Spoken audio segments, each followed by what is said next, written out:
You are listening to Tales Yet Told, an actual play show dealing in horrific and often heavy topics and themes at the intersection of queerness and horror. Content warnings, list of cast and crew, and other relevant links can be found in the description. Viewer discretion is advised.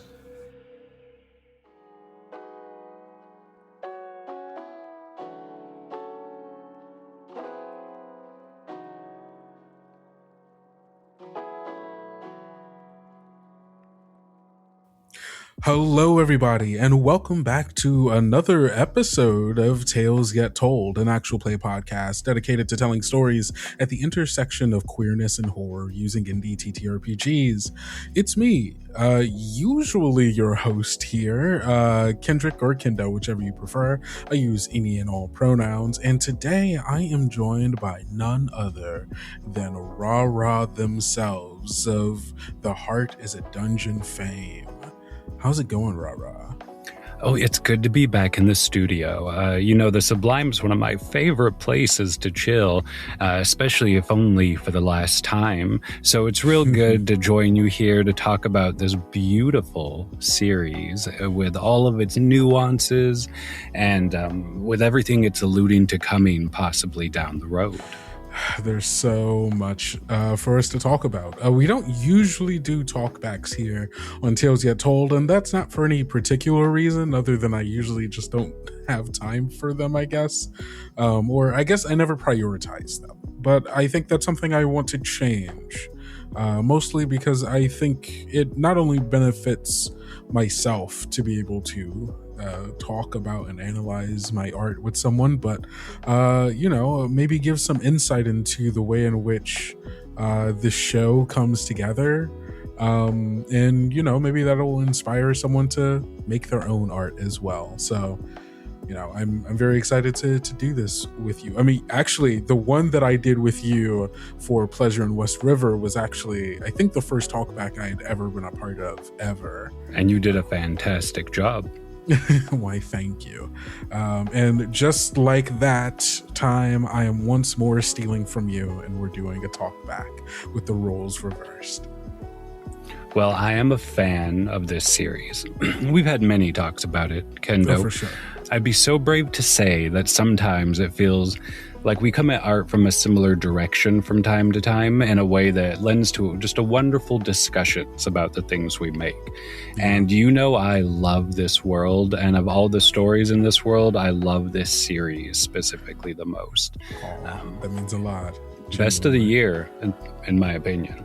Well, it's only, I think that Our Lives in the Wood is as good as it is, or at least has taken the shape that it has, because of you specifically, because of Pleasure in West River. I think the shifting in the way that I ran this series is actually pretty clear, and you can probably map out actually that Pleasure in West River probably ended not that far before we did episode 3, I would imagine, because you can almost immediately tell my inspirations from the opening there is that's just Pleasure in West River, and then I do it again.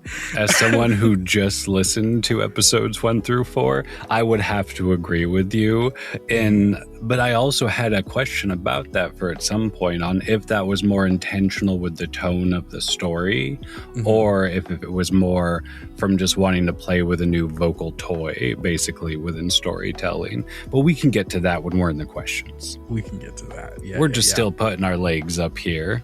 Exactly. We're hanging out here on the Tales Yet Told sitting room.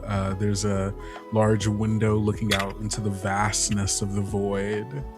I'm rubbing ice cubes on my arms just because it's so hot in this closet. Yeah.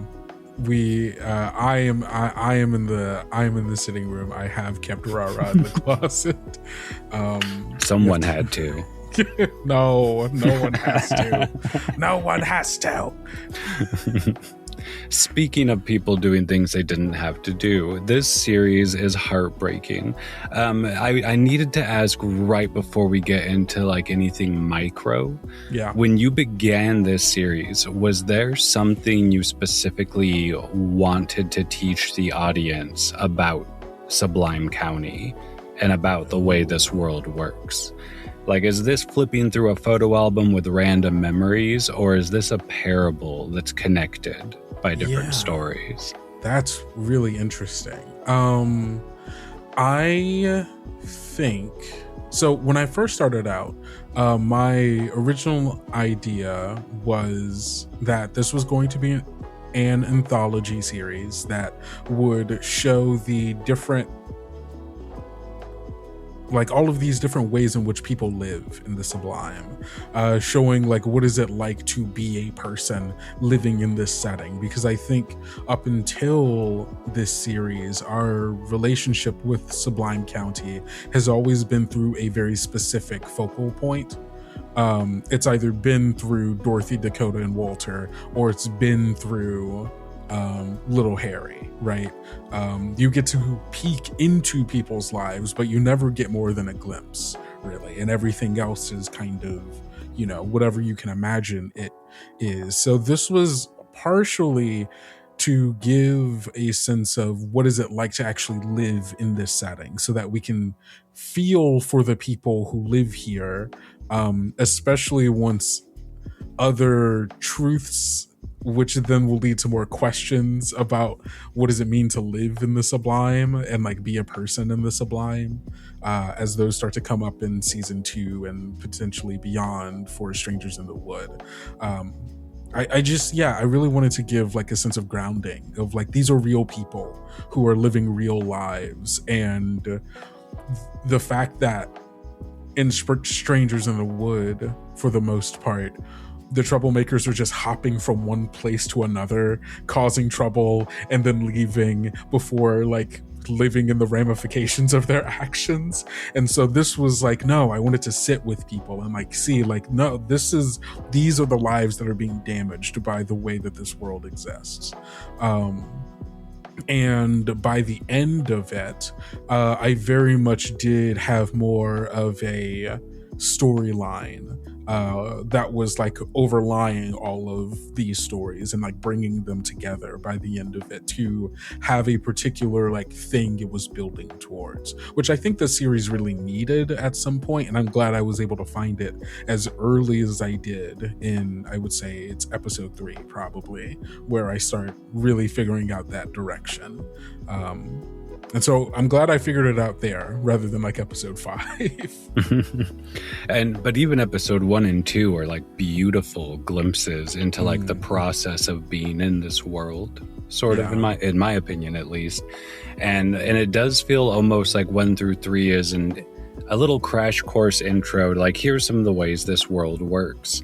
And then after that, it goes into here are the ways the world will change you for a little bit, especially this happened in your hometown game. What a fucking elegant episode. Marceline is so good, like so incredibly good. I listened to it much more intentionally today than I think the first time was more while I was busy doing something. And just such a deep and lush story and use of that game, and also a way of showing such a broad spectrum of the populace of the world. I know we didn't start at episode 1, but that's fine. much like our story, this can be non-linear. Beautiful. So that episode specifically, because I feel like the whole series takes a little bit of a turn after that, almost like at that middle point of that episode, the series almost just changes and swerves just a little bit into here are those shadows that were just in our periphery, and focuses a little more on them. Did you intentionally plan that episode to be that moment, or is that just how you sorting out the series happened? I think that I didn't realize the ways it was going to change the rest of the series until we were in post-production, and I was re-listening to it again, and I was realizing, oh, this is like, I already had the intent for this to be kind of a bombshell, no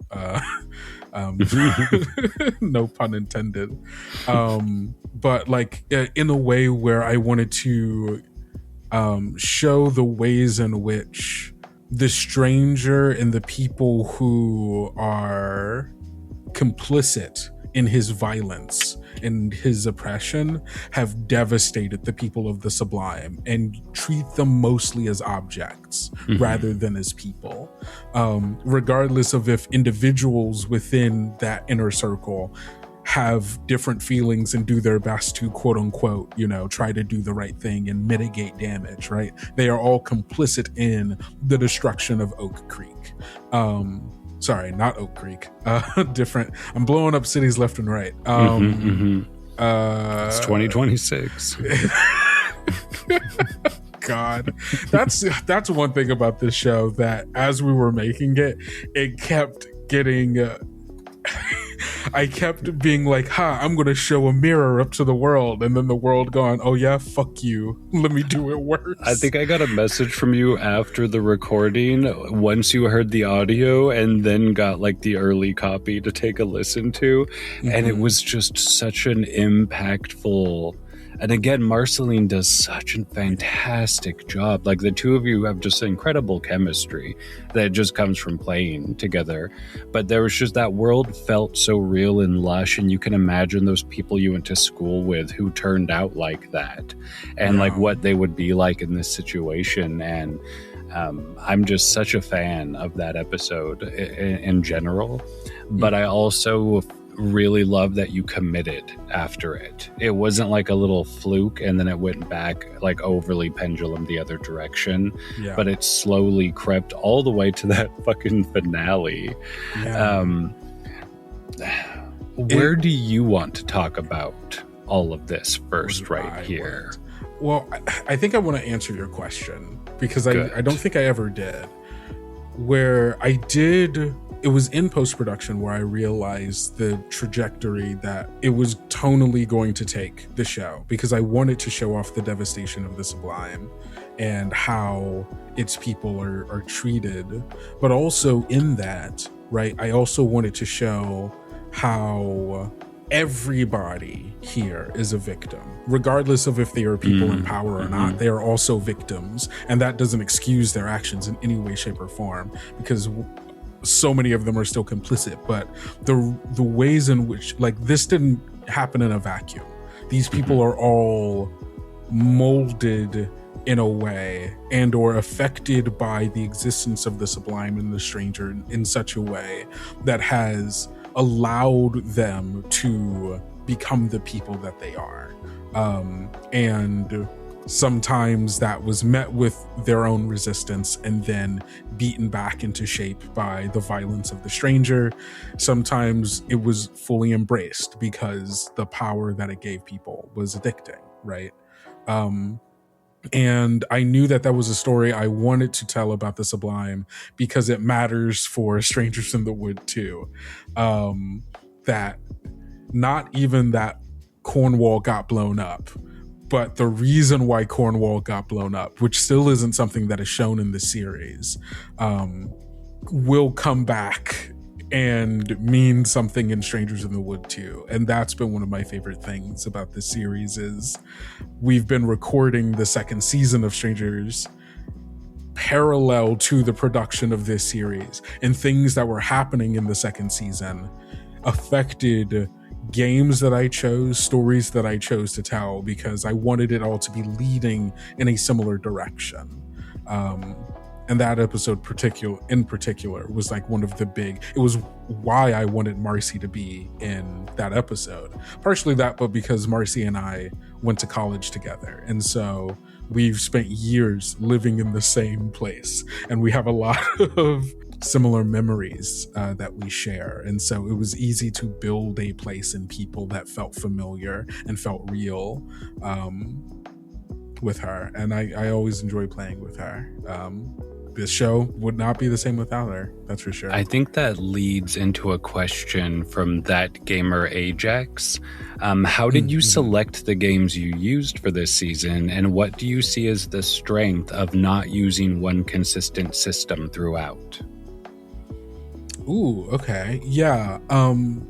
Easy answer for what strength do I see is that part of the goal of this particular show was to show a bunch of different experiences that people were having, and show the wide diversity of not just those experiences, but when those experiences are stories and then become genres based on their particular traits, right?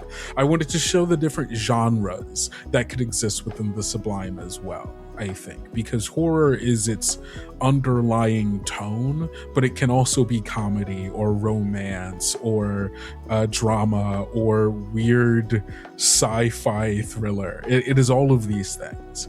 And so the strength of being able to use a bunch of different systems is that all of those systems are trying to do different things. They're all exploring different ideas and concepts through different mechanics. And purely by doing that, I think it makes the Sublime feel more alive. It feels more fluid and real in that way, you know? So that's the strength of it. How did I select the games? I really just kind of chose games I liked. I had loose ideas for stories, right? So this series started off with The Time We Have because it was around the time that Elliot was like first posting about the idea, and I'm like, I love this idea of the two brothers. This sounds great. Zombies, ooh, I immediately, like, my brain was like, oh yeah, zombies, no. Animals, it's in the Sublime. Easy done. Like, that was my first thought within seeing it. And I was like, Elliot, I kind of want to do something with this. And then he was like, don't worry, it's coming out. And then he let me get an early look at it so we can make the episode, and then also let me write on it, which was crazy. But hey, I'm not going to say no to that.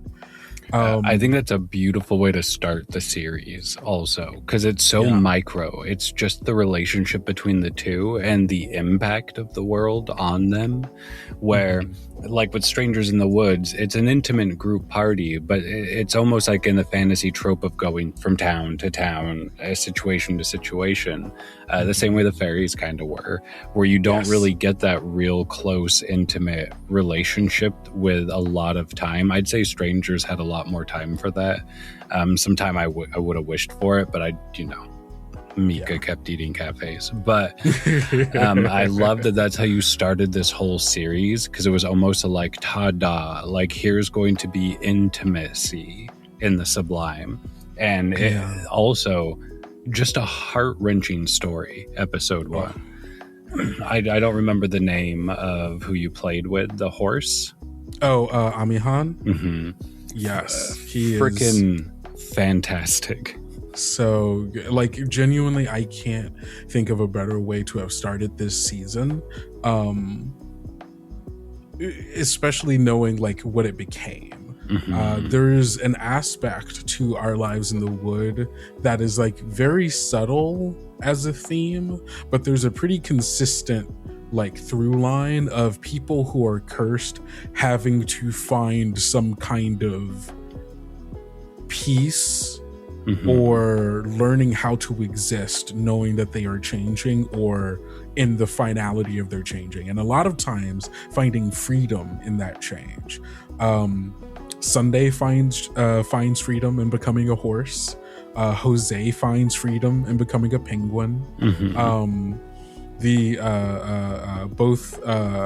Oh gosh, I'm trying to think of their names. Ellis and I's characters in episode 3. On the Love Cruise. Both of them find freedom and love in becoming animals. Also a gorgeous episode. We're just jumping through, but I've probably listened to that one more times than I've listened to any of them, to be honest. Because it has you in it. Well, I can skip the beginning. It's just lovely vibes. And it's one of my favorite things about those first 3 episodes is when you get to the end of the series, you're like, things are being lost. And the beginning of the series is these are the things that are being lost. And looking back to them after, it leaves this almost sadness on the palate. When you're like, oh no, this is what's been happening to them. Because you remember the characters fondly. And I just thought it was just a great way to start such an intense and impactful series. That's a really interesting way to think of it, I think. I guess going back to answering Andrew's question, second game, which ended up being Nighthawks. I love Nighthawks, just one of my favorite games. But that episode was almost a different game, actually. That game originally started off being this indie game called Three Dudes Go Bowling. I wish I could remember the creator of it, but you can find it on itch. And I really wanted a bowling episode. I really liked the idea of like a Big Lebowski kind of dynamic, not necessarily in story, but the dynamic of the dude and his three friends who just go bowling, and they all have these things going on in their life that they very rarely like really talk about, except for the dude who's like, this shit's blowing up in my life, and like everybody else just kind of has to like react around it because he's the dude. And so I really wanted bowling. I was reading through that game, and I think the reason why I ended up falling back on Nighthawks was really just because of comfortability, and because I had played the game before like several times and I love it every time, and so it was just easier, and I didn't want to have to I love teaching people new games, but I think there was a scheduling thing where I was like, I'm just trying to we need to get this episode done, so we're going to play Nighthawks. And it was a much clearer vision when I was imagining it as Nighthawks rather than these three dudes go bowling. And I'm really glad that I went with Nighthawks, because we ended up with a very like emotionally visceral episode that I don't think would have been the same if we had done three dudes go bowling. It would have been a much more chill kind of comedic. It still would have had like some like personal drama going on there, but it would not have been the same. And that first bowling scene with fighting about making plans or being too busy is just, it's just so good and fluid and natural sounding. Like all the performances in this series are just, everyone did such a good job all the way through. I don't think there's any way you can listen to the series and not just be like, who are these people that Kendo has gathered? They're my friends. That's the secret. Play with your friends. Cleric and I have a lot of natural chemistry when it comes to fake arguing, and so I casted that one specifically because I knew that me, Fabian, and Cleric were going to be able to bounce off of each other in the way that I kind of wanted us to. And I mean, it's a beautiful chaotic mess, as you can tell. Third episode, I knew I wanted a romance one. I had kind of been planning that game with me and Ellis, who was my partner and who you all might remember from Whispers in the Sea, playing Thorin and Eldoris. I kind of wanted us to play a game, and we hadn't. Tales Yet Told has this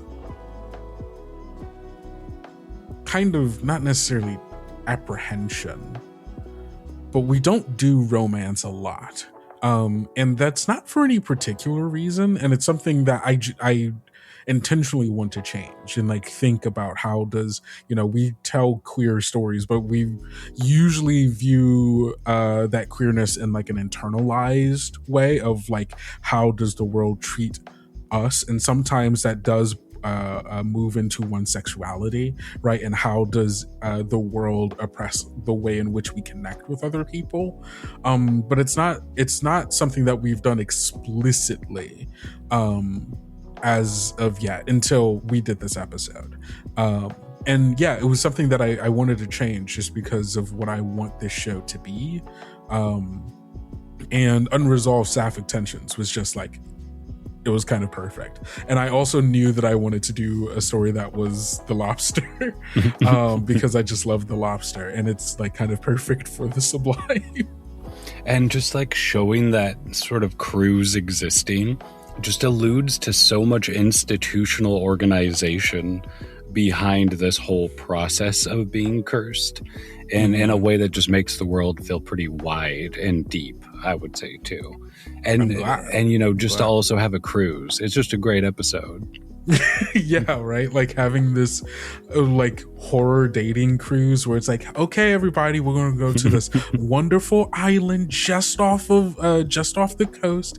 It's beautiful. There's a zoo, there's parks, fields of flowers, and you're going to find the special one you love. And if you don't, we're going to turn you into an animal because you're useless to society. And it's like, that's crazy, actually.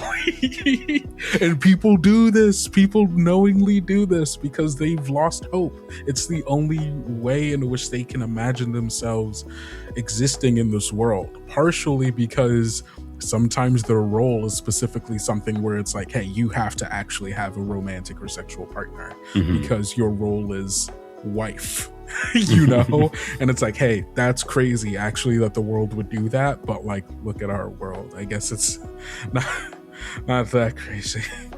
It was my first time being on Tales Yet Told, and when they said the whore line to me, I almost cracked my entire character, but barely held it together.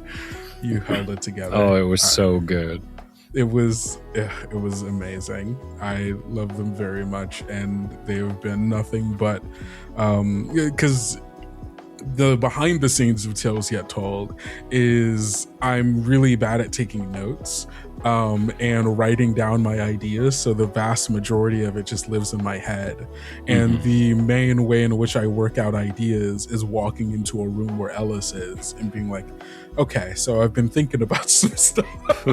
And then I just ramble on for like 30 minutes to an hour, and they go, okay, how about this? And then that just goes on for a while. And so honestly, like, there's so much about the Sublime that wouldn't be true if it weren't for them, and I really appreciate everything that they do for me, especially in this creative capacity. And in fact, actually, I don't know if we've talked about this on the podcast yet, but a lot of people's most traumatic moment in Strangers in the Wood is actually because of Ellis. You know what? I believe that. It is for... I don't know. I don't know how much of our audience has actually gone back to listen to stuff, so I don't know like what is or isn't a spoiler. But what happens with Edward, the hall monitor, is explicitly them pushing me to be my worst. Where I had the idea to do it, I'm like, I don't know, that feels bad, and then they were like, well, that means you should do it, right? Like that's the thing. And it is because of that, and because of that truth about what that meant for Edward and what that meant for Rose, is like that shaped so much about what the Sublime is and what it is capable of. And so you can thank them for how horrible this thing is. It's good to have people around you who love you and encourage you to be worse. Agreed. Everybody should have that in positive ways. And then that transition from episode 3 to 4. I love Nathan Lurs, who made Dream Investigator, which was the game that we played for episode 4. Dear friend, both of us started doing actual plays very like around the same time, in 2022 or 2021. Gosh, time is a soup. I think it was 2021. Yeah, we started around the same time. We met in the Twitter sphere, and we've just kept really close in touch with each other. Nathan is the GM and creator of the actual play Reckless Attack, which everybody should go check out. Is one of the only D&D podcasts that I would ever recommend to someone. Nathan's great and made a very cool Lynchian game about doing Mad Libs and doing like weird dream investigations. And I saw that and I knew that I wanted to show an aspect about the Sublime that had never been touched before, and that is all of the weird companies and, like, again, the structures that help keep the system up and keep people functioning inside of it, right? The idea to make it a medical trial came from my inspiration from that was the show Maniac, the Netflix original with oh boy, a thing that people are, I guess, about to learn about me is that my brain is not built for parasociality. I do not remember names. But you can Google it. Maniac on Netflix with those two people. Amazing show about two people with various forms of neurodivergence and need for professional help. Getting into a medical trial that is experimenting on them and trying to quote unquote fix all of their problems and like I'm trying to trying to skip through the process of grief using medicine basically in quote unquote science to get past actually having to live life, and like the ways in which like that structure functioned as like a medical trial, and then like the relationships between the people testing on the participants of the study and then also the participants with themselves was a huge inspiration for that. And so when I read Dream Investigator, I was like, I want to do something weird with this. And I went to Nathan, and Nathan was like, yo, this sounds so cool. My thing is based off of scenarios though. Do you want me to write a scenario for your thing? And I'm like, that sounds cool if you have the time to do it. And he was like, yeah, no, I would love to. And so you can go get it. You can get the specific scenario that I played over on Nathan's itch page. I'll put that in the show notes. And it was so weird because it was like kind of like he was writing like weird like psychedelic fan fiction about what was going on, and then I was playing through it and then re-experiencing it on top of itself. What a weird game that led to, I think for a lot of reasons, episode 4 is kind of a standout in the series, both in its production, its presentation, and its design, which Kes knocked out of the park. That was Kes's first episode working on Tales Yet Told in general. She had been a longtime fan of the show, and like we had been friends for a little bit under how long the show existed. And I had been wanting to work with her for a long time, and I kind of could feel myself at the edge of burnout. And also just knowing like I had so much I needed to do. I don't know if I can edit this series in the way that I want to be able to. And so I reached out to Kes, and she was like, I would love to work on this. And then came in like fucking running. Like episode 4 is so deliciously good. I remember getting those drafts and just like every time melting in my chair listening. I'm like, I'm sorry everybody else, I got the 2 best sound designers other than RahRah in the business, baby. No, as a sound nerd, the sound from 4 onward, I mean the whole series, but from there onward is a whole different beast. Like it is a whole artistic confidence in a way that is audible. Like the sound design is strutting. There is swagger to it. Like it's not timid in a way that's just so nice to hear and artistically pulled off for the entire series. It's just delicious. I messaged them out of like, I cold messaged them just being like, hey, I like your stuff. Because she's so good. Yeah, it's so really good. I edited episodes 1 and 3, and then Zach edited episode 2. And yeah, if it were me having to edit episode 4, I don't think I would have been as confident to do what we did. But I had complete faith in Cass to be able to pull off what I knew that I couldn't. And I was like, genuinely, it was a perfect time for her to be joining, because I had just figured out, like, I had gotten into my stride for like, okay, I think I kind of know what I want this show to sound like, and I feel comfortable having fully transitioned into making Tales Yet Told a show with sound design, which it wasn't always. And then Kess came in, and like I had already kind of perfected it with Zach of like, okay, I know how I'm giving notes now. I know what I can ask for, and like generally how much work that is, because the last thing I want to be doing is giving them too much. I'm constantly asking them, hey, is there anything I can take off of your plate?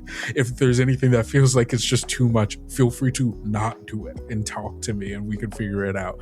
But both of them have just been like, no, this is great. We love doing this. And I love them so much and genuinely couldn't do the show without them. And Cass has only been just such a treasure to have. And I don't think that we are going to be hitting this level of sound design, like level of production, for a long time. I want us to get to a point where either we're making a little more money, and by little more I mean any money, to help so I can pay my editors what they're worth. I pay completely out of my own pocket. And so I am always just very present with, hey, I know this is how much I'm asking you to do. Tell me at any point when this is too much or not. And so far, both of them have just completely been so amazing. I can't imagine doing this show without either of them at this point. Listeners, this is your opportunity to subscribe to Kendo's monthly gift box to a fan to fund the upcoming seasons of this wonderful show. What will Kendo put into this box? Nobody knows, but you'll find out. $5.99 for a limited time. We are actively doing the research to get it to look into doing a Patreon. It's been a very long time coming, and it truly, the only reason I really want to do it is just so that I can pay people, and so that this can be something that is sustainable for all of us. And so my hope for a Patreon is to both give people a chance who want to support us a way to be able to do so, while also obviously trying to give a little bit of extra value, which has always been the reason why we haven't done it yet, because I'm like, I want us to get to a point where I feel like we have something to offer, but I don't know if that's actually a thing people expect from us or not. It's kind of a hard thing to gauge, but trying to figure it out. The hope is that it will happen in the next month or so. We are finally moving on it, and that will be a tale that will be told. A tale that will be told. So after episode 4.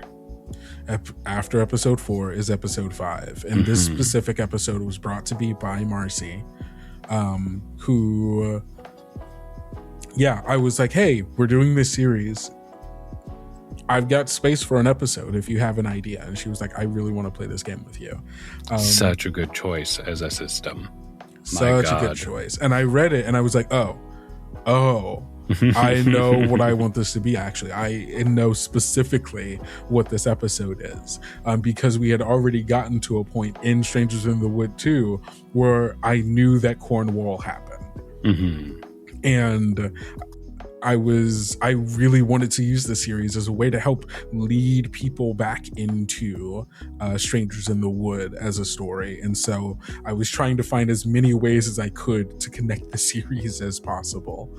And I also just think that it gives, I don't know, I think that there is a value in a long form story such as the one of Sublime County constantly feeding back into itself, of like seeing the ways that like being able to see certain stories from different perspectives, and that giving us a fuller view of what the story actually is. In the same way of the destruction of Oak Creek, and how it consistently is getting called back to, but from different perspectives and from different opinions, and people are always talking about it because it does have an effect. What the kids do in Strangers in the Wood has an effect on everybody, and I really want that to be felt, because we are all connected. Those troublemakers. Those little troublemakers, I love them so much.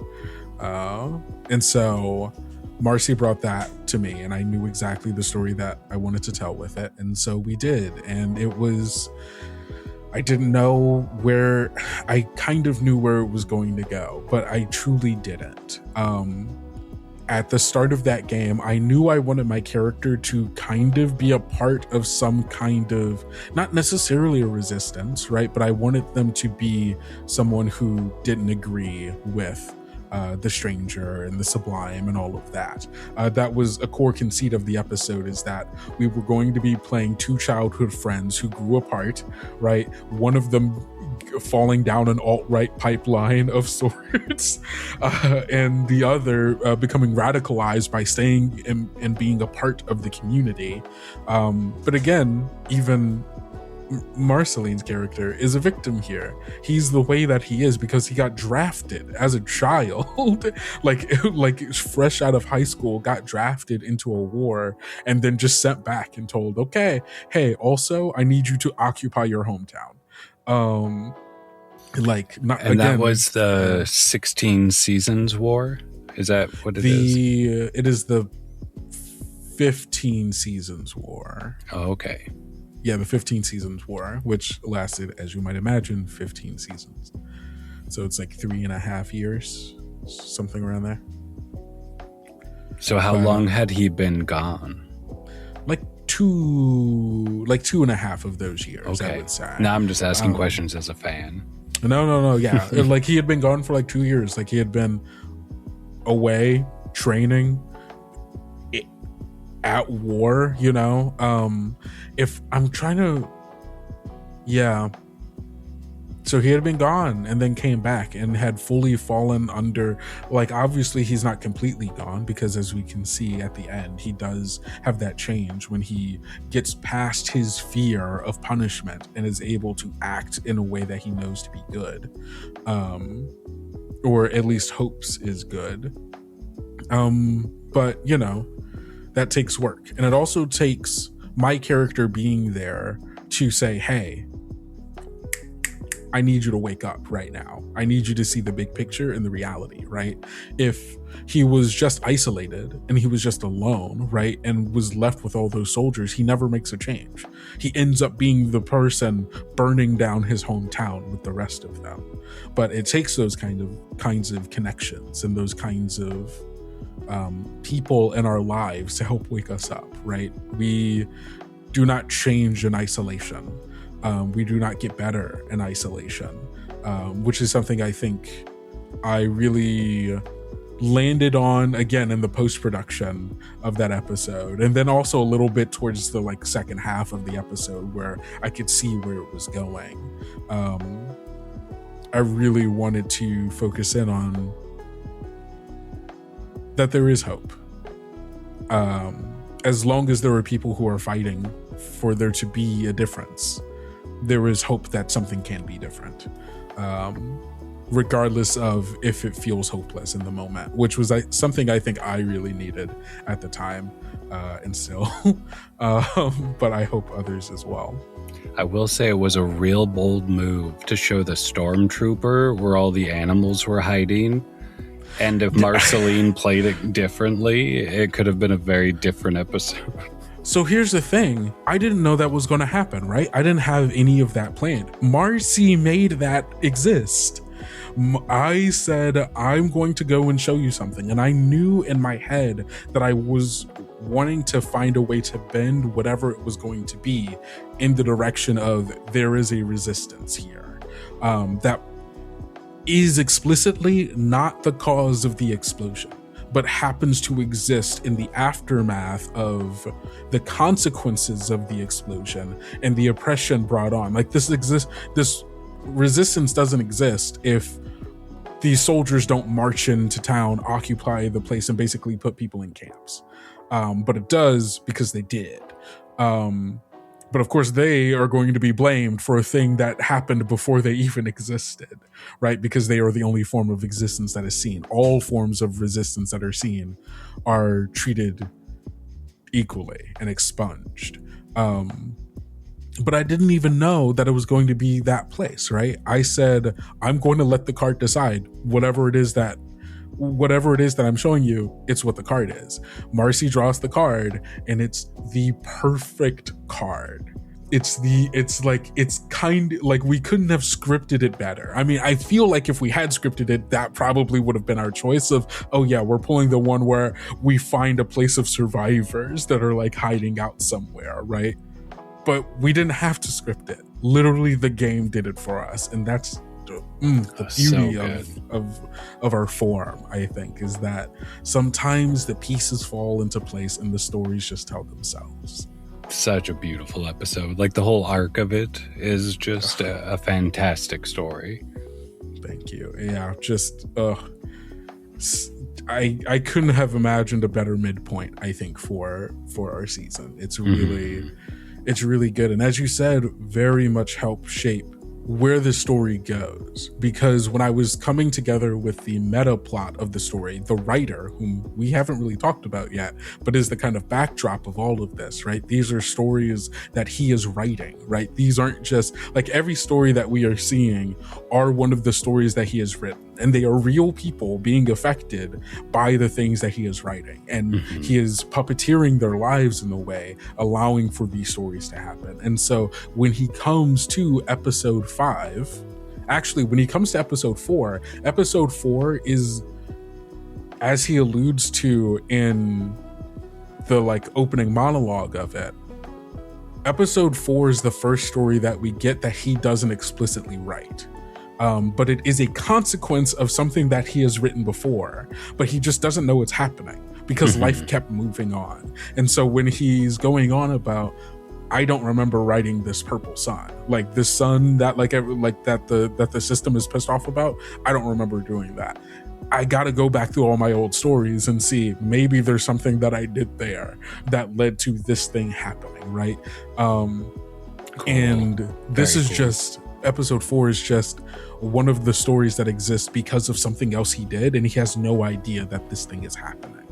And then episode 5 happens, and then again, it's a story that he doesn't know about, but it's not because he didn't write it. He did write this one. He was forced to forget this one. And him learning that at the top of it, he's like, he doesn't even learn that he was forced to forget it. He's shown it, right? Someone leaves it there for him, who leaves behind a note hinting at some person who is doing this, and he gets curious.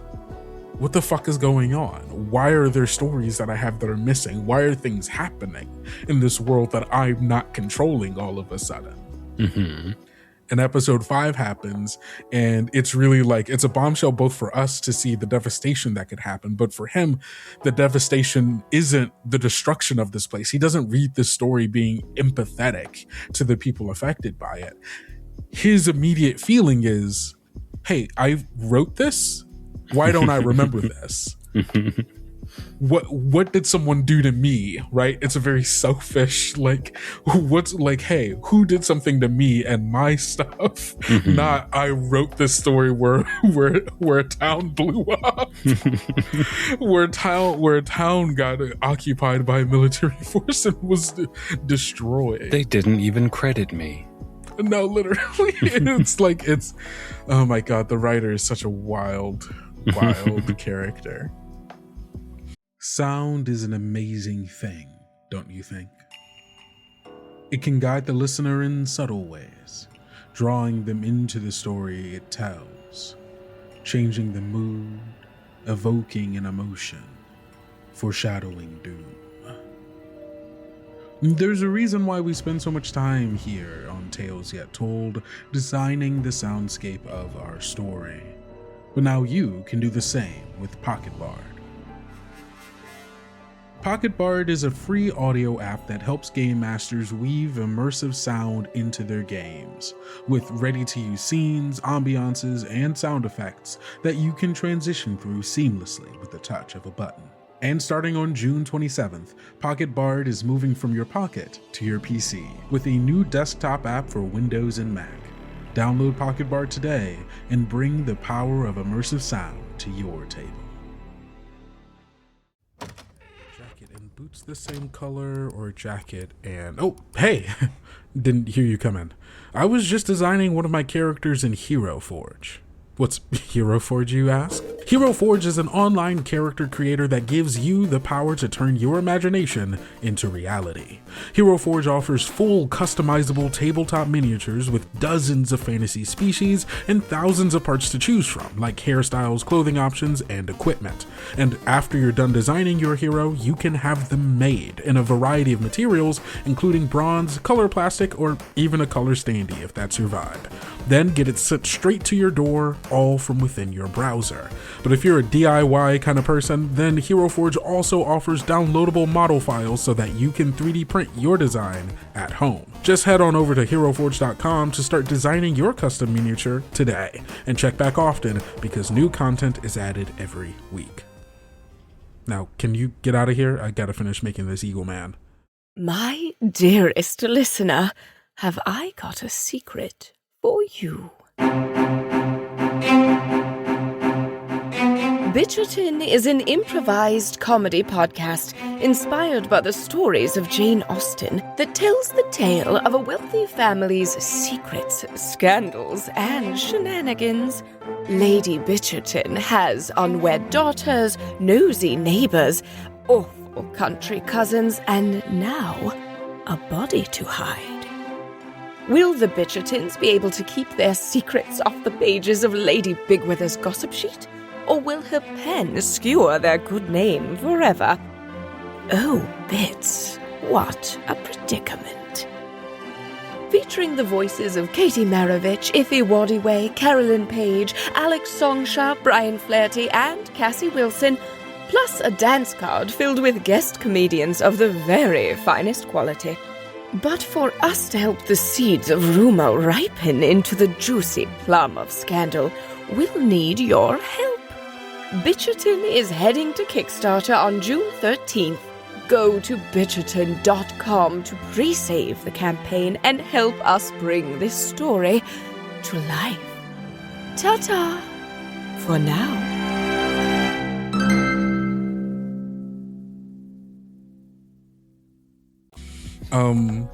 But it's that story that immediately leads into episode 6 and 7, which is Absurdia, which I did primarily because my friend who wrote Absurdia came to me and was like, hey, I got this game from the podcast that you know about. And I'm like, yeah, I know the podcast. It's a pretty cool podcast. And I've got this urban surrealist fantasy horror game. And I was like, yeah, I know you have this game. I've been looking at it for a long time and I've been kind of wanting to run something in the Sublime with it. I'm kickstarting it to be printed. Do you want to do a thing with it? And it just fell into place. And I already had my cast because the 4 of us were going to do a completely different game. We were completely different. Like we were going to play D&D in it or whatever the equivalent is. No. We were going to play the very first thing that I asked you all to do was play Was it Monsters and Mazes? No, it was... No. You're thinking about the second thing, which was almost what this episode became. The original thing was going to be a haunted house, where it was going to be you all were going to be ghosts who are haunting a house, because the writer mentions in episode 1 that he had written a bunch of people to be ghost characters. creatures. But because he hasn't been asked to write any ghosts, he's like, I don't know what's going on with those guys anymore. They're probably cursed. I'll have to think about something. And I'll do the haunted house story eventually, because I still really like that idea. But then I became interested in this Absurdia idea, and I wanted you all to be people who were living in the aftermath of Oak Creek, of people who were having to see the consequences of like how fascism begins to take its hold, or at least a tighter grip onto the sublime, in the like kind of now like Red Scare panic that happens when everyone's like, oh, who knows who's an anarchist, or even less so the anarchist part, more so the who is cursed and or who might be one of these changelings, these creatures that came out from Oak Creek, because they could be anywhere. Very Red Scare kind of vibe that I was going for. A little bit Red Scare, a little bit AIDS Crisis, which the Sublime has always kind of been a part of. And we started doing our session 0, and it was like midway through session 0 where I was like, I don't think this is the idea that I had. We made before. Just characters that were so big. Yeah. And the way they interacted with the world, or harbingers even, that our original concept just didn't really match it, but we liked the new idea. Exactly. The original idea was that like you all were supposed to be people who went to church together, but also played D&D on the side, and you had to hide the fact that you played D&D because it was going to be one of the things that people were like, oh, if you're doing that, you're gonna get cursed. You're gonna get cursed. And then it became we all know gods, or we were there when it happened. No, literally. But I really like the direction that it went, because again, this is a part of the Sublime that I haven't super explored. The Harbingers as a concept is still, I think, vague for a lot of people. And that's on purpose, right? One of the ways that I really enjoy doing world building and even exposition is just to give you the answer to your immediate question, but I will not give you full context, especially because if it doesn't make sense for you to learn the full context of a thing existing when you first learn about it, then why should you have it? And I think it allows for the world to continue to feel larger and larger as you get an answer to a question that just leads to more questions. And so I think this episode was 100% that, because it then allowed me to do a lot of things. It allowed me to establish another one of the Harbingers who we haven't seen, because we still haven't seen all of the Harbingers on screen yet. As of this point, we've only seen the healer, the sheriff, the writer. Yeah, we've seen them on screen now, and the system. And there are, and the driver. And there are 2 more that we haven't seen, right? And so, when will we see them, Kendo? I don't know. It hasn't happened yet. So I don't know. Maybe in season 2 of Strangers in the Wood, maybe in something else. Who's to say? Maybe there'll be more than 2. The Lord of the Boiled Boys. The Lord of the Boiled Boys rises from the deep, from his boiling pit, and says, we see a man rising from a boiling pit of water. His I almost said his body is meat. His body has finally become meat. As you add finally, and it just makes it interesting. And it's like, what was it before? Wouldn't you like to know? I'm so happy that I stole your style and made it my own. So when Absurdia makes the story finally become meat, what? Now, was Absurdia kind of shake up a bunch of ingredients and see where they lay, or were you very intentional on what type of interactions you were looking for? I was a little bit of both. There were some things that I needed to happen, right? I needed the system to show up because I wanted to show off that Harbinger and give a sense of not all is not well in the house of the Sublime and of the Stranger. The Harbingers are not all happy about the way things are, which has always been a thing that's true because of Sheriff Edgar being the way that he is, because you can always tell that he's got a bit of a chip on his shoulder about working for the Stranger. But I think it was interesting seeing the way that the system expresses it, and then the way that the writer ends up expressing it, because they're all very different and self-centered in a way that the sheriff's is more empathetic because he wants to be the good cop. Yeah. But he is still a cop, and thus is a tool for violence. So I wanted that to happen, and I wanted you all to meet the writer, right? That the whole point of the episode, of the 2 episodes of the quest that you were given, was to help me transition from this series to Strangers in the Wood, because I needed the writer to get to a point where I know that he already is in Strangers in the Wood season 2, but I didn't know why he was that way. And so this was a fun exploration in figuring out, okay, why is he this way? And then we do episode 5 and I go, oh, okay, he finds out this. How does he figure out more of this stuff? Things have been taken from him. How does he do that? And then you were like, I'm an empty void who takes people's memories. And I went, interesting. And I just listened to your whole show, so I'll drop it like breadcrumbs everywhere I can. And it was so perfect. And so it was like, oh yeah, no, this is it. The quest is to give the writer back his memories so that he can have his reaction, and the system needs that for one reason or another. Who's basically I'm the Ice King, and you've projected your cartoons into my brain at night. You're not wrong. You're not wrong. I thought about that even back then. I just didn't want to say it till it was recorded. That's so funny. But it's like, no, I think that's a great analogy, right? The system needed a storage space, and it was like, and my favorite thing, going from 7 into 7.5, which was our little audio drama interlude, showing, shout out Navarre, shout out Ellis, shout out you. Navarre, what a winner. Navarre as Sheriff Edgar just made so much sense. Like, it was just the perfect, perfect older black man who is a father, who is like, it was perfect, right?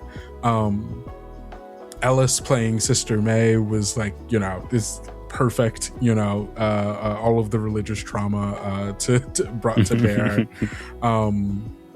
And it was really fun being Principal Albert again, because I haven't been him in like 4 years.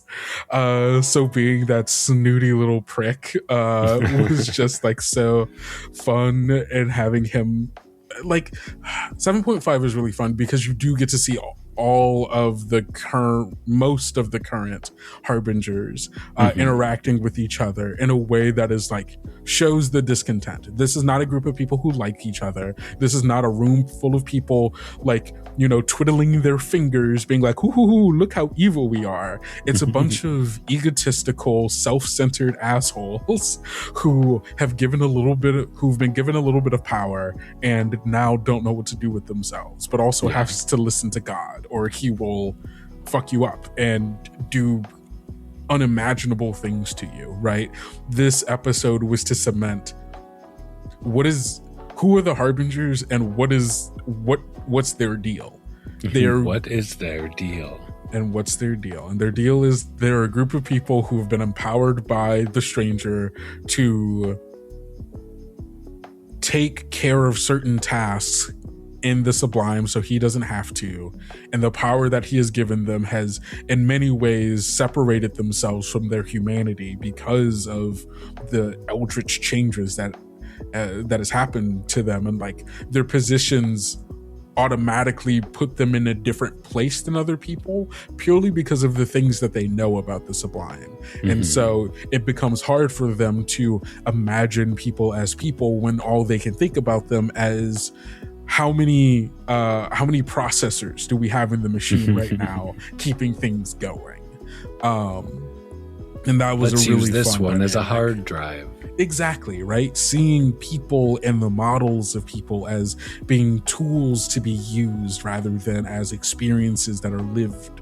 And you see the ways in which Sister May and Sheriff Edgar struggle with it, but how Sister May is way more not necessarily content. I don't want to say that she's content, but she's better at faking.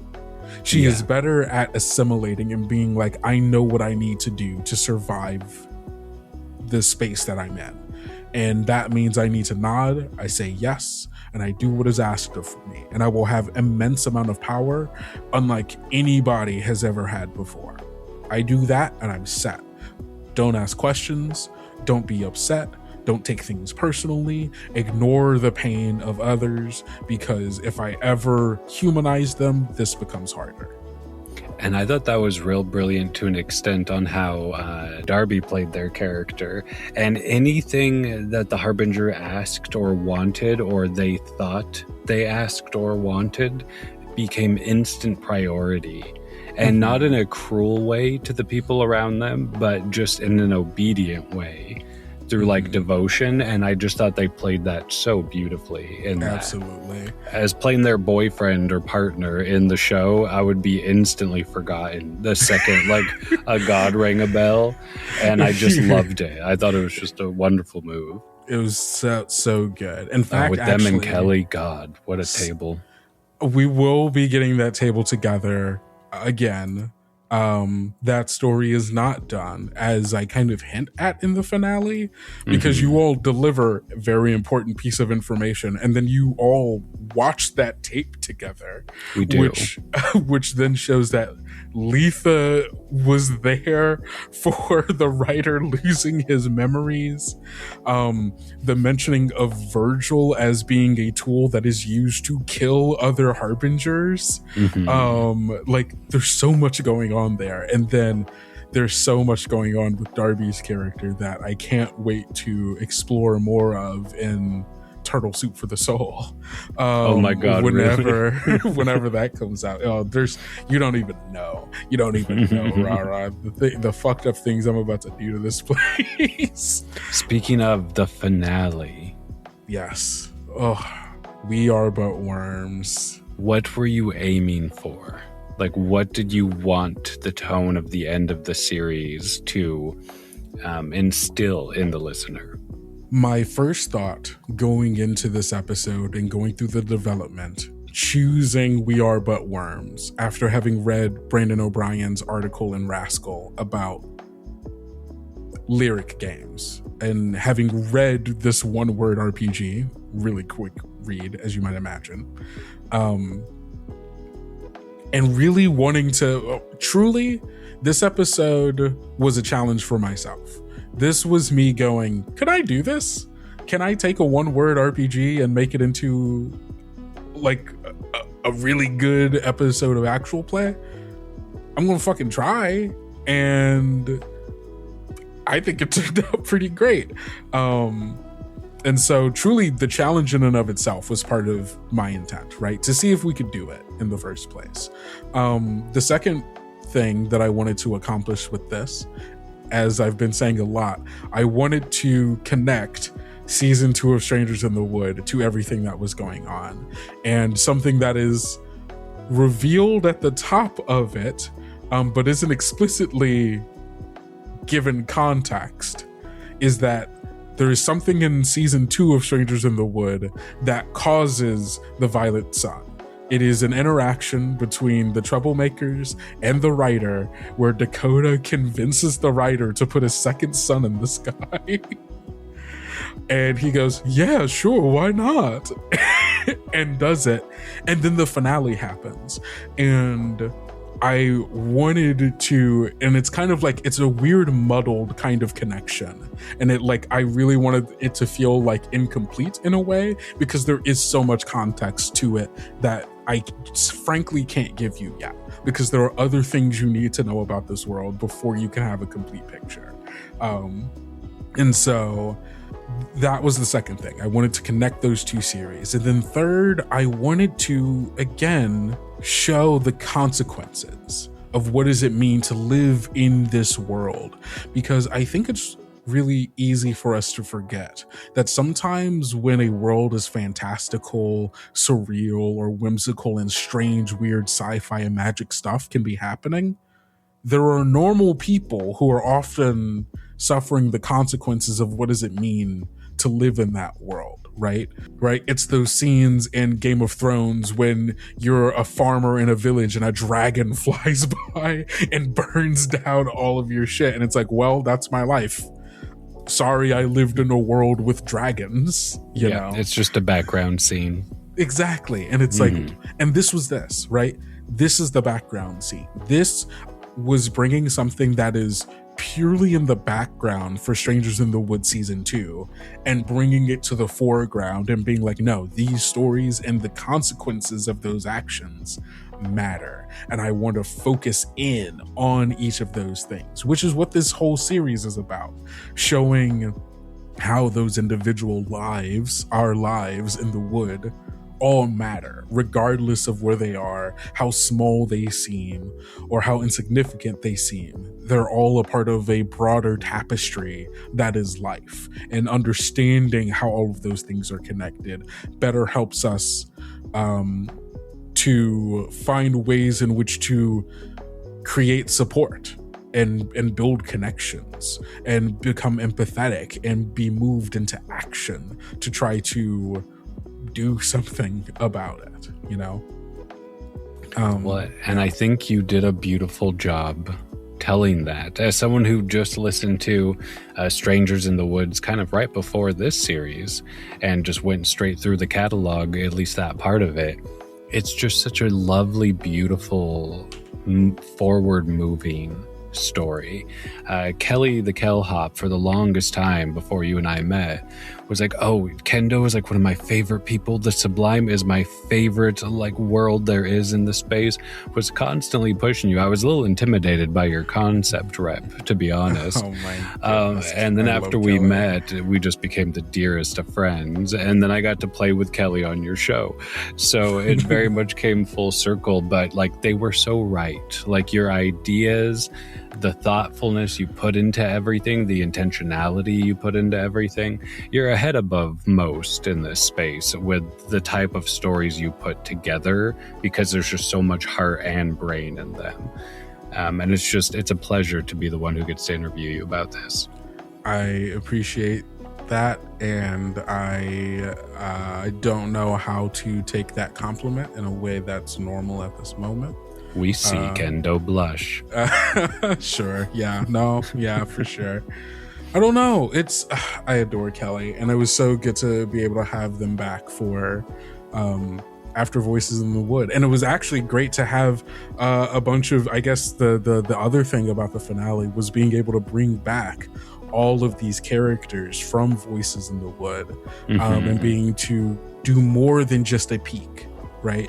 To be able to dive into what is it like living those day-to-day lives. Who are the kinds of people who call into a radio show, and what's going on in their life that incentivizes them to do so. And it was just so great seeing all of those characters, being able to play with all those people again.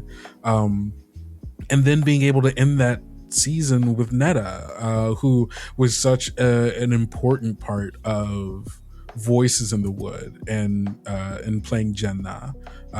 It was really great to be able to almost kind of wrap up both of those stories in a way, in this final bit, leaving Jenna by themselves with the stranger, and as Jenna is dying, and like not just dying, right? They sacrifice themselves. It's the last hour of the finale gets very heady in a ways that I imagine will take probably several listens for a lot of people before they really start grokking exactly what's going on. But they sacrifice themselves. They use every last bit of their energy that they were using to keep themselves together in order to instead choose to keep the world together. And if it wasn't for that sacrifice, the Sublime literally falls apart. Like that would have just been the end of everything. The world ends. The rising of the second sun causes enough chaos within the system within the code of the Sublime that its foundations literally, like, too much has been built upon the sand and the waves are coming in, you know, like it's too much. And it literally, Jenna sacrifices themselves, their oneness, their life, just so that everyone else has another chance to live. And even in that life, people still suffer, right? Like, Jenna is doing that as the Sublime is on fire. Everyone around the Sublime, specifically within Sublime Central, sees the light of the second sun, and all hell breaks loose. And we won't know what we won't know what post-Sublime. I mean, I guess we do. We do know what a post-Sublime that looks like, because we do see it. Every episode of Our Lives in the Wood comes before the finale, because the second sun happens in the past, because they talk about it as the thing that has already happened. But we see that there's a kind of converging point of, at some point, the future then goes back to the past and causes this event. And so there is a kind of like closed loop here that is going to take doing Strangers in the Wood 2, and then also doing whatever our next adventure is with the Absurdia table, to be able to fully close it and understand how we get there. But I'm kind of using that Absurdia table to help me tie some knots, basically, and fill in some holes that aren't holes, because I know what it goes there. We just haven't done it yet. I love the Sublime so much, having played in it on both our channels now. It's one of my favorite places to hang out, and you've made such a beautiful show, my friend. Thank you. I mean, you kind of hinted at it, but I can't wait for the Sublime story that's going to be on Thyad. I don't think people aren't ready for what it is. And people say that in this space, and they usually mean something that's way more tame than what we mean. Way more tame than what we mean. We'll see. Oh boy. But yeah, no, I've been rambling. You got have any more questions? Oh, we only asked one that other people put in. So I made up all the rest. No. You can prioritize whichever one of those questions you want. You're the host here. I want to turn this one. I mean, let's take it to some of the more bolts and whistles. Okay, Sky wants to know. Okay. So the animal situation. Are there 3 types of animals or 2 in the Sublime? For example, the zoo episode 3. Are those people that have turned into animals via the curse, or are those normal animals? So the answer to this is that there are 3 kinds of animals. Sky, you were correct. So there are regular animals in the Sublime who are just animals.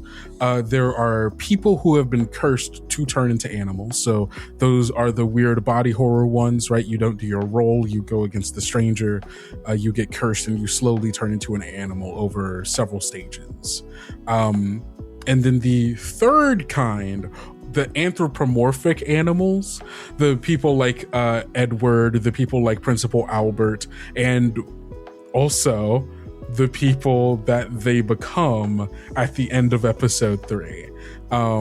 When I think it's Veronica.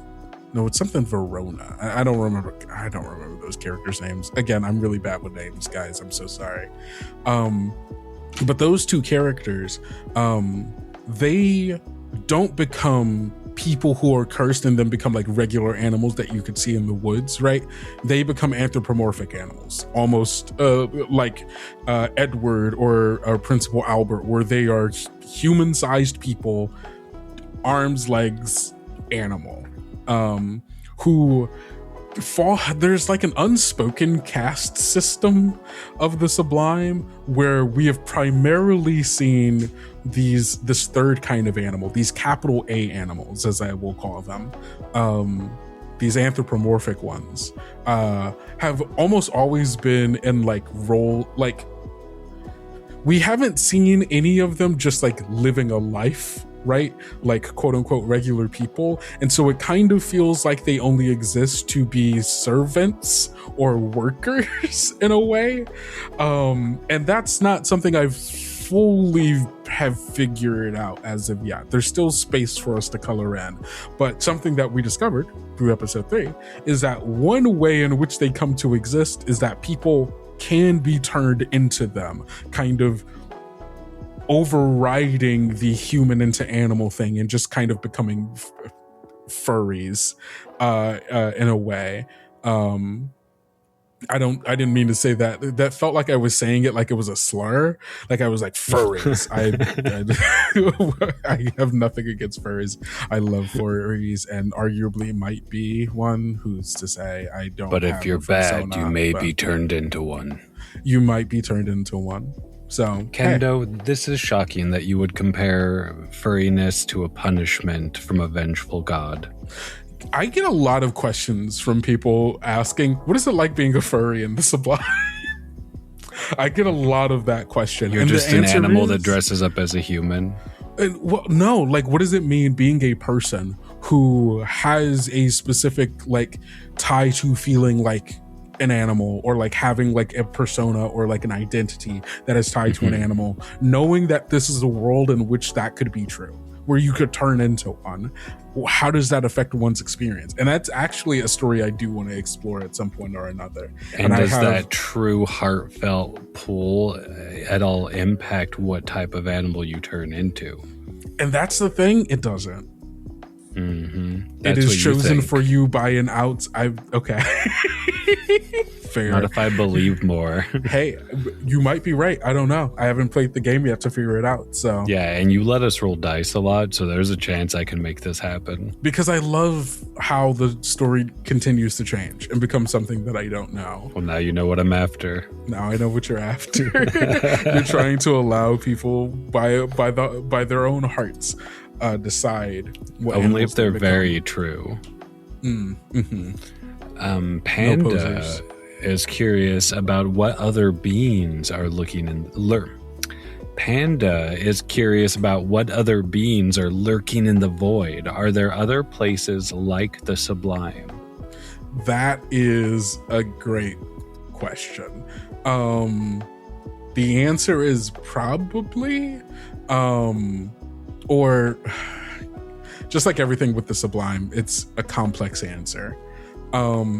If you are talking about, are there other places like the Sublime in a similar way to like the domains of dread within the D&D mythology, right? Where you have like Ravenloft and you've got like all these people and they've got dreadlords. That's not a thing that is necessarily true about the world in which the Sublime exists. However, the Sublime, there are other places that could be like the Sublime if the people who made them wanted them to be, or if the things that existed in them wanted them to be. I'm being very vague about this because spoilers, right? Like there's a lot of information that literally no one but me and Ellis knows, and there is information that our troublemakers are still figuring out. And actually, this is the existence of the Sublime and how it exists in the world is like a big question of season 2 of Strangers in the Wood. So I do want to avoid specifically answering too much about that kind of thing, because we're still playing to find out. And yes and no. There are other places like it, but not in the same way. They are just also places that could function in the same way if the people who have them wanted them to. Ben Newbon has a question that I think we've already sort of addressed just based on how you like to almost GM from the consequences of other sessions. How much has the Sublime and Stranger been planned out ahead of each game or session? Do the outcomes of each game/session impact the wider world off screen, or are they generally self-contained? And I know we've already kind of talked about the wider world impact, but how much of the stranger or the harbingers is locked in as far as personality, how they would respond? Like, can their heart be easily swayed? Things like that. As you were saying, for the Sublime, I have general outlines for certain things that I know to be true, a lot of blank space to allow for play and myself and my players to kind of decide what's in that middle. But when it comes to like the stranger and the harbingers, I would say the harbingers are a little bit more malleable than the stranger is. And that is partially just because I know who the stranger is.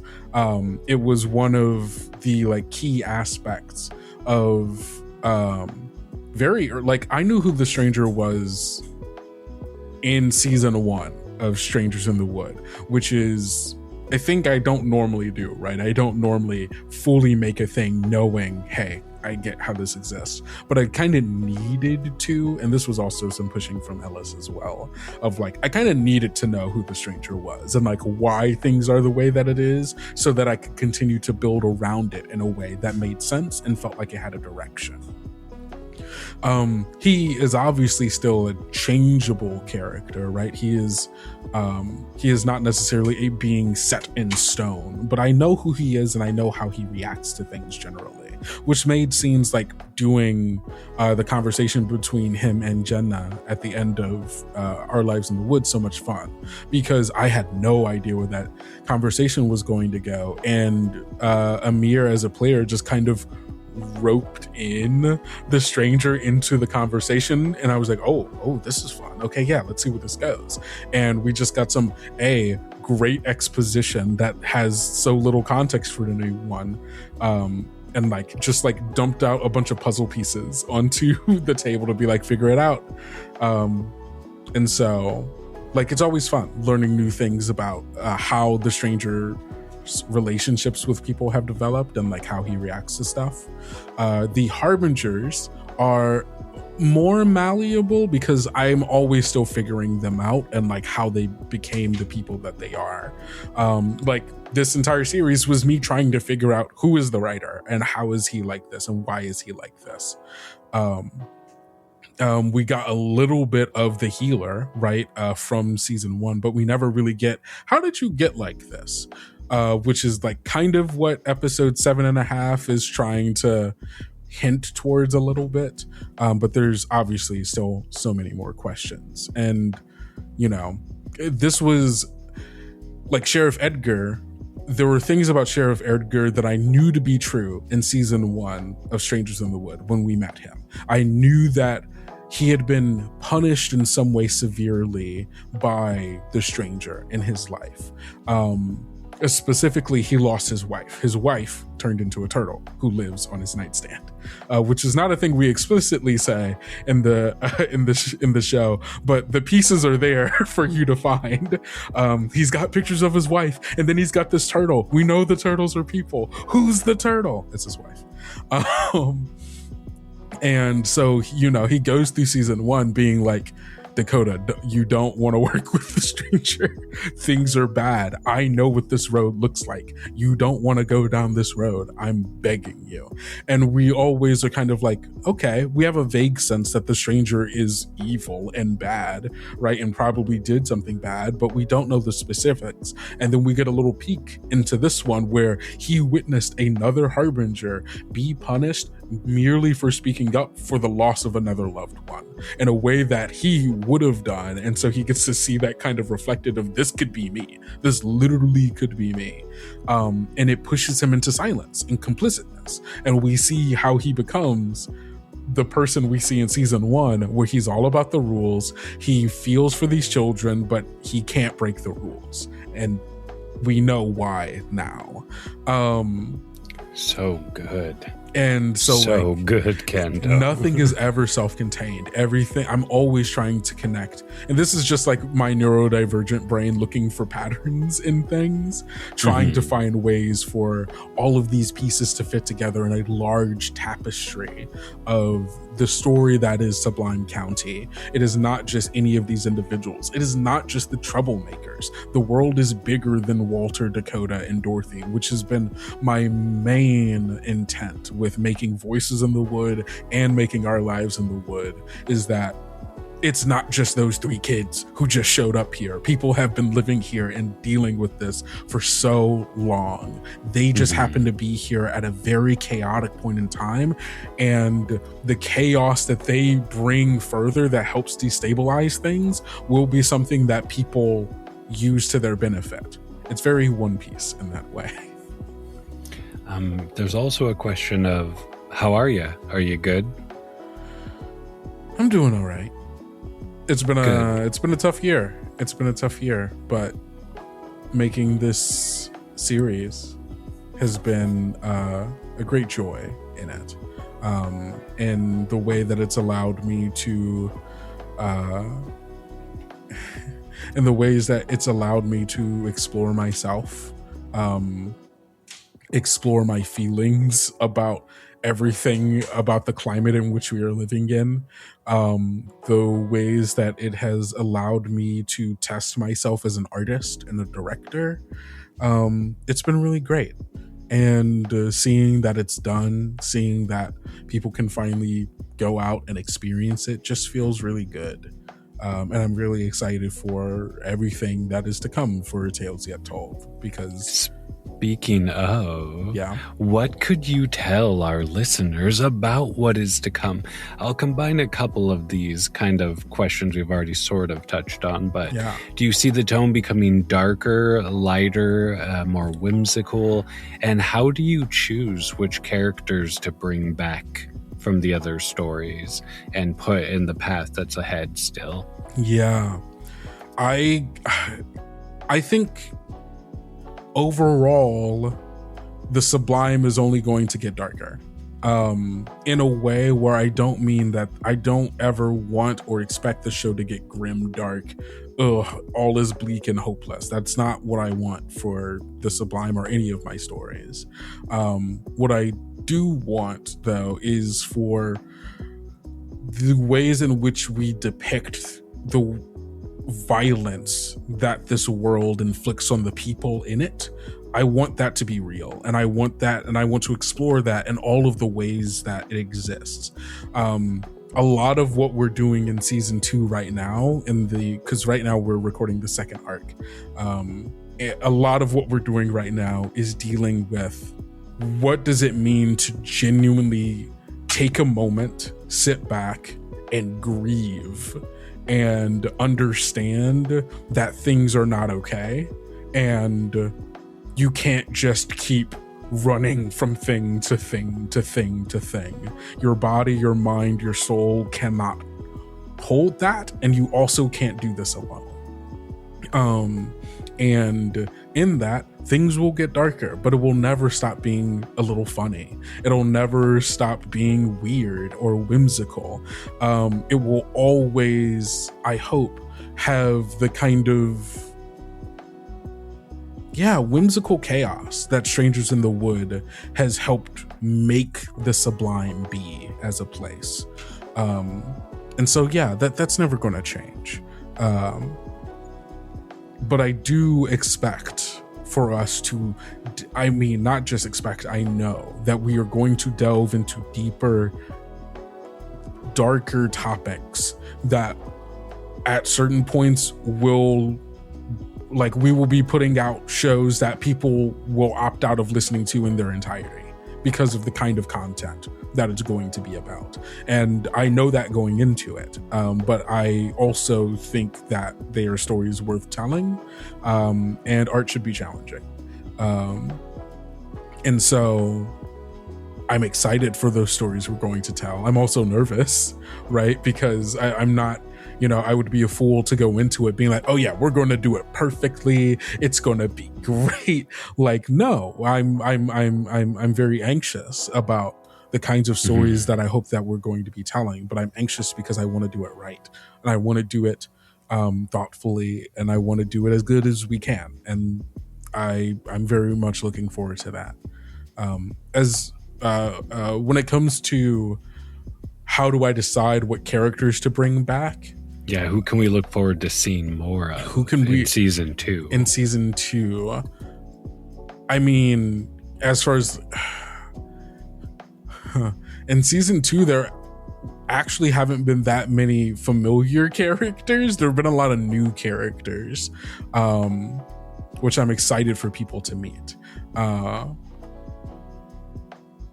Yeah, but I have been thinking about because in arc 1 of season 2 of Strangers, we did have a guest, and it mostly kind of worked out because the narrative kind of needed a person there that I didn't want to play. I wanted someone else to play that character.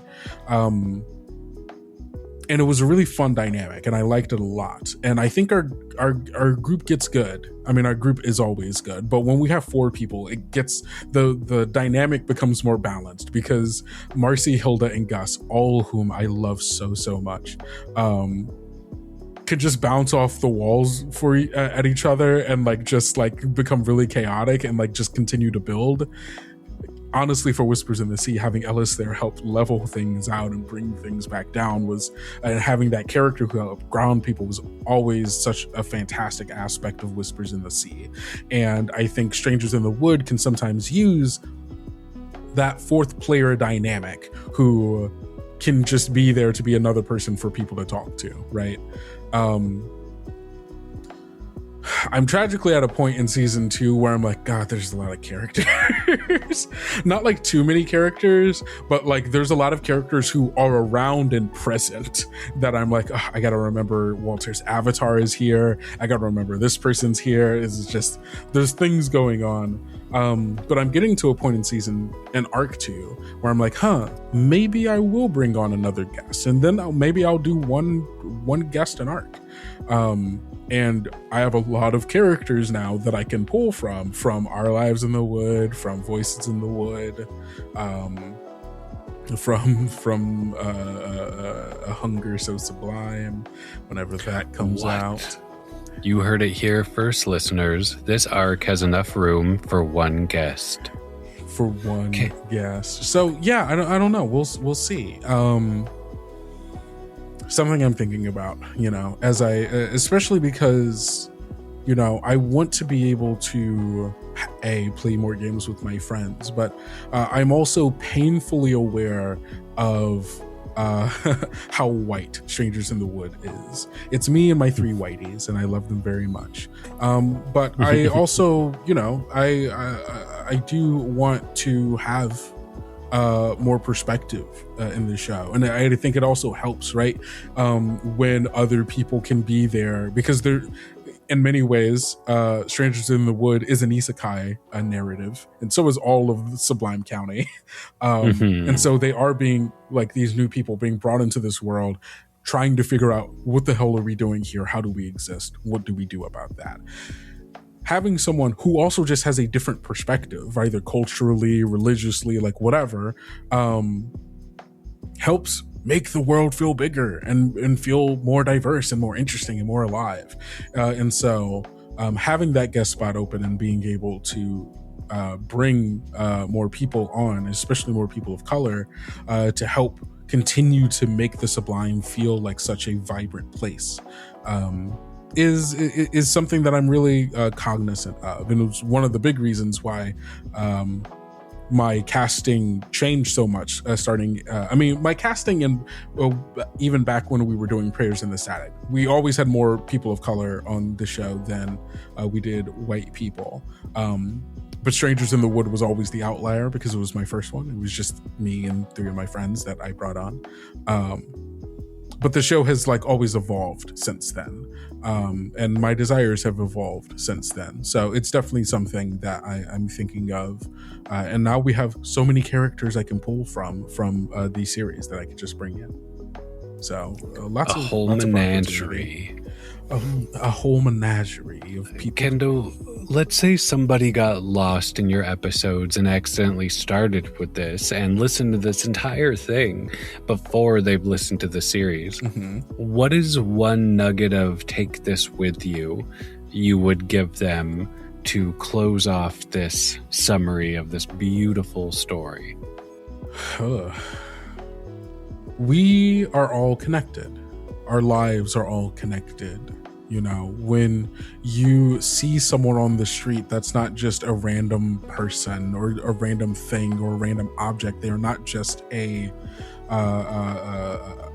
barrier or an obstacle that you need to move around in order to get from point A to point B. That is a full person. It is a life that is being lived outside of ours. And the more that we are aware of that and the more cognizant we are of the fact that people are living different lives than us that are connected to ours, I think helps us keep everything in context and also helps prevent people who would try to tear us apart, either through violence, through politics, through whatever it is, right? Remembering the humanity of people is what is going to help us be able to act in ways and build the world in ways that is made for everyone and can help support the people, support our communities, be able to even come together to try to come up with answers for particular issues or particular struggles that people are living in their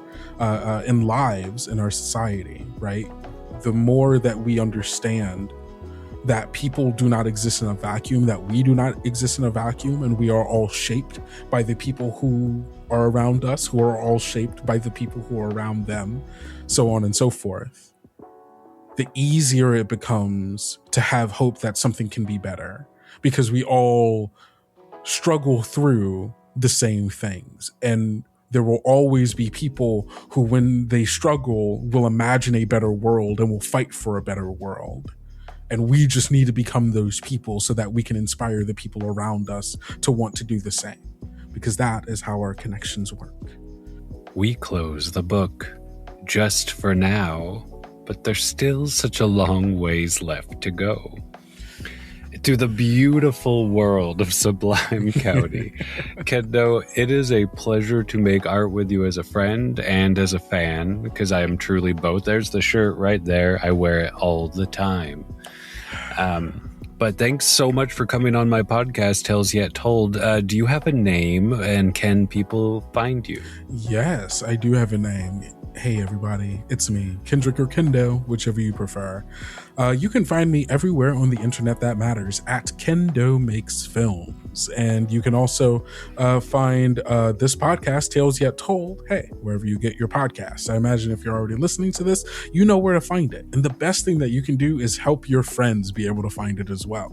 Send them a link, show them an episode that you think they would like. Hey, is there a game you think they'd be interested in?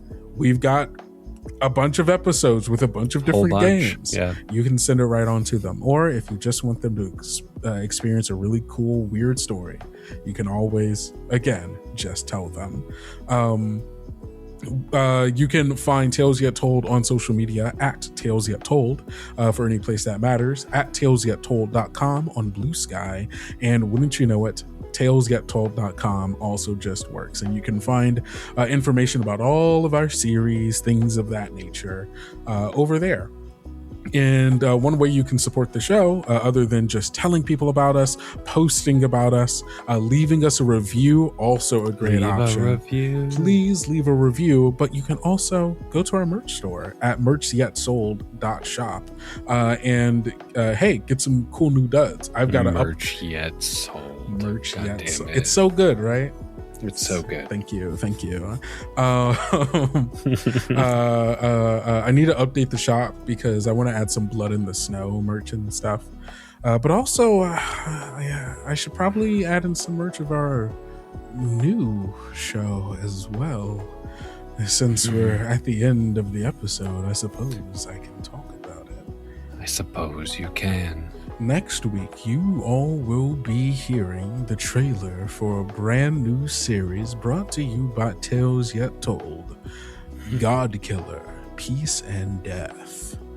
Oh I am so excited for this. This was an old project that I had done with some friends of mine, Radical Zoe and Alicia Kills, and Tall Halfling, who edited the show. We did this a couple of years back. It was like 2 years ago. And the show just kind of like came out and pitted off. We all just kind of weren't at a point in our lives where we could put the kind of marketing and stuff that we wanted to behind the show. And so I was like, hey, I've got a lot of empty space now until season 2 comes out later this year for Strangers. So, hey, can I do the show again?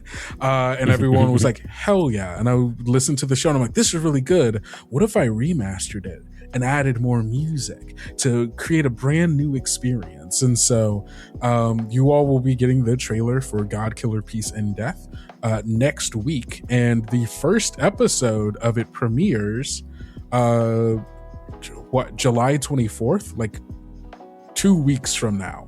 That is so soon. It's so soon. And you want to know why? Because it was already done. Or it was mostly done. I still have to go through and remaster some of the episodes, but it's mostly done. And so it's easy for it to come out next. But yeah, I didn't want to leave you all waiting, you know? Basically from now until September, you've got God Killer coming out. And then when September rolls around, you best pack your bags because it's time for a road trip, baby. Oh no. And we're coming back strong with Strangers in the Wood 2 road trip. Well, I hope someone wakes me up when September ends. No, you don't want so September I can to catch end that. because it'll be at the start of September, or it'll be like in the middle of September. So okay, never mind. You can erase this joke. No, I'm leaving it in. I'm gonna let people see it. But hey, RahRah, where can people find you on the internet? Oh, wherever. I'm RahRah. That's enough about that. I'll put the links in the show notes. They can't stop me. I mean, I guess you could try. I can and will. It'll happen. People can literally open it right now and see it. I have a whole hard drive of a Harbinger in my head. I can erase links. That's fucked up. Yeah. I can't do anything about that. But thank you for sharing your world and your imagination with us, my friend. Thanks for letting me participate in it a couple times. Of course. Once as a sexy doctor, and another time as a little dear saint who just wants someone to put something in him. Don't know. As such a fan, I love you and I love your creative expression. Thanks for letting me ask you some questions. Of course, you are a constant inspiration for me, and this Tales quite literally would not be the same without Thyad. So everyone should go listen to The Heart is a Dungeon. You should go listen to The Fairies. You should go listen to Pleasure in West River. You should go listen to all of it. I was just going to start naming off every series, so just go and listen to all of it, and I promise you will not be disappointed. And if you are disappointed, leave a review and let me know. Yeah, go leave them a review. But all right, thanks for waiting in line, everybody. Drive safe. Drive safe. And hey, everybody, don't forget to go out, eat enough food, drink enough water, get enough sleep, and take care of yourself, because self-care is incredibly important, especially in the times we're living in now. And don't forget to love yourself like we love you. Bye. Bye. I love those of you that I know. Yeah, that's fair. I love everybody as a human.